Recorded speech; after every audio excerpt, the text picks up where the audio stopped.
Alright everybody, it's been a while since we've had a pitch meeting to react to, but we got the Uncharted pitch meeting here, and I'm ready to see what they say about this movie. I'm sure there's a lot negative to say. I enjoyed the movie. I have a review, you can go check it out. Let's check this out. 1, 2, 3. So, you have a video game movie for me? Yes, sir, I do. And I'm so excited for this one, Uncharted. Oh. You should probably get yourself cleaned up. What? The video game series, Uncharted.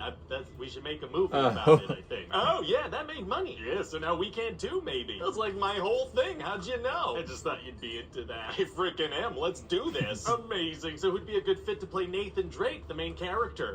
Well, right off the bat, you're not asking the right question, my man. I'm not. Now, see, the better question is, who's a popular actor right now? Oh, I felt like my question was good, too. No, it wasn't. That was a stupid question. Tom Holland, he's popular. He's Spider-Man. Spider-Man's popular. That's not really a good fit. He plays like a high school-age kid in those movies. Nathan Drake's like in his 30s. So he's a younger Nathan Drake. Doesn't matter. Tom Holland's popular. Okay, so who would be a good fit to play Sully? You're not asking the right question. I figured I probably wasn't. The right question to ask is, who's an action movie veteran with a good track record? Right. So, I mean, I'm thinking Mark Wahlberg. Okay, I mean, I guess it'll be interesting to see what he brings to the role of Sully. I can tell you right now what Mark Wahlberg's gonna bring to the role. Mark Wahlberg's gonna bring Mark Wahlberg to the role. Like a Mark Wahlberg twist to the character. No, Sully's gonna be Mark Wahlberg now. Are we gonna give him the iconic Sully mustache? No, actually, known characters can't have their iconic costume elements in movies anymore. They need to either pick them up along the way or just have them in a post-credit scene. Oh, I didn't know that. Yeah, it's a law now, I'm pretty sure. Well, okay then. So what happens in the movie? Well, I figure we do that thing where we start with an insane action scene that actually happens later in the movie, just to start with something exciting. Classic move, sure. And then we'll have a freeze frame and a Nathan Drake voiceover that's like, yep, that's me. I bet you're wondering how I got here. It might be a little much, but let's definitely keep that spirit. Will do, sir. And then, and then I have us cutting back to like a 10-year-old Nathan Drake. Sure, what's wrong with that? Well, Tom Holland looks like he's 15, so that might make for kind of a weird transition. That'll be fine. Okay, great. So anyway, Nathan's brother Sam leaves Nathan at an orphanage when they're kids and promises to come back, but then never does. Oh, very character defining. So then we jump forward to present day, and Nathan's all grown up, you know, to the extent that Tom Holland looks like a grown-up. Spider-Man. And now he has a job working as Tom Cruise in the movie Cocktail, and he's also a pickpocket. Oh, interesting. Yeah, so then this guy Sully shows up and claims to know Nathan's brother and wants to bring Nathan on an expedition. What are they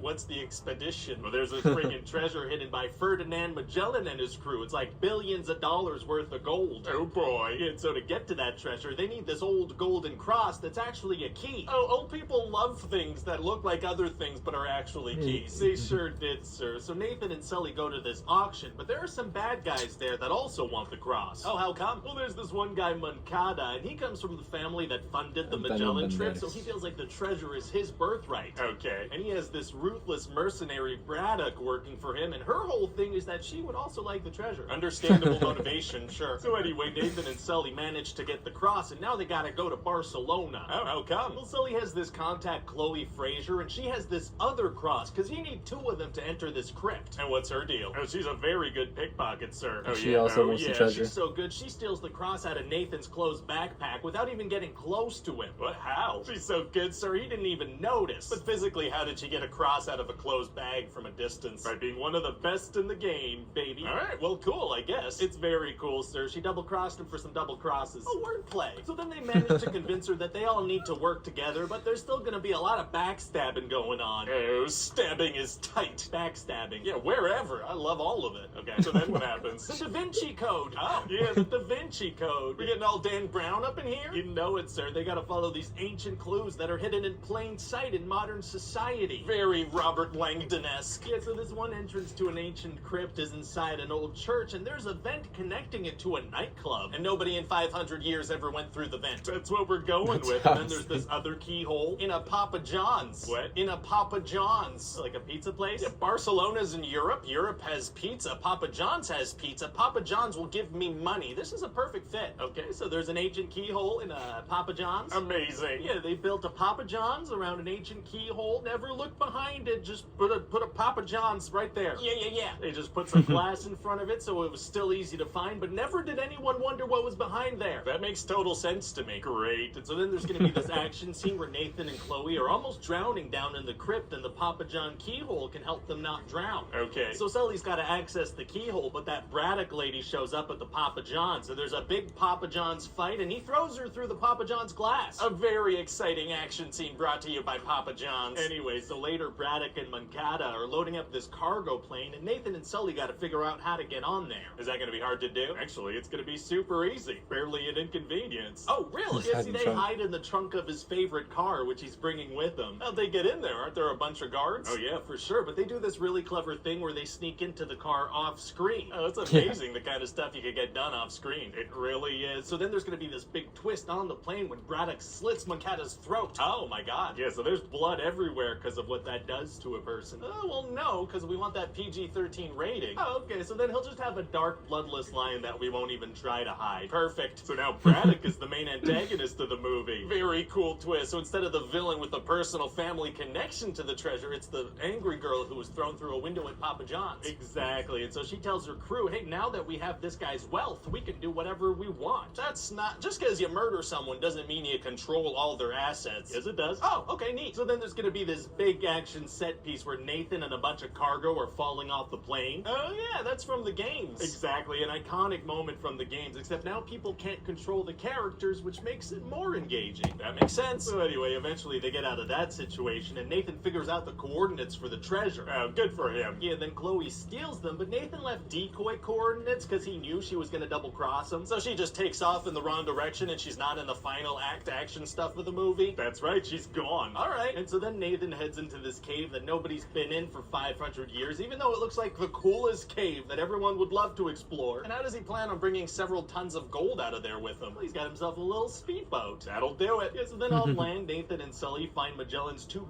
giant old ships, but then Braddock and her team take them. What do you mean they take them? They put these giant nets under the ships and fly them off with helicopters with Nathan and Sully inside. Nice. So then there's gonna be like this crazy airborne pirate ship battle. It's gonna be nuts. Wow, wow, wow. It's pretty sick. Wow. And at a certain point, Nathan's gonna fire an old cannon at the other ship because it's flying right at them. What was the strategy there? The bad guys were just gonna crash one ship into the other and hope for the best? Yes. Well, okay then. And so then the good guys win and the bad guys die, and most of the treasure is lost. Oh, bummer. Yeah, but it's okay because they get a little bit of it. So what do you think? I think it sounds fun, and I think we time it just a little after the new Spider-Man movie to hop on that Tom Holland hype train. You think that'll work? Never underestimate a hype train. Hi guys, it's Ryan here. Thanks for watching that pitch meeting.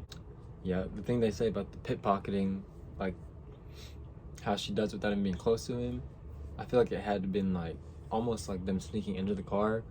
I feel like there had to have been like deleted scenes or like, extended scenes that got cut showing that happened, but it feels like they should have been left in because like the movie wasn't super long anyways. Like I feel like a little bit more would have been fine, but it was there's a couple things there. It's like I don't know how that happened.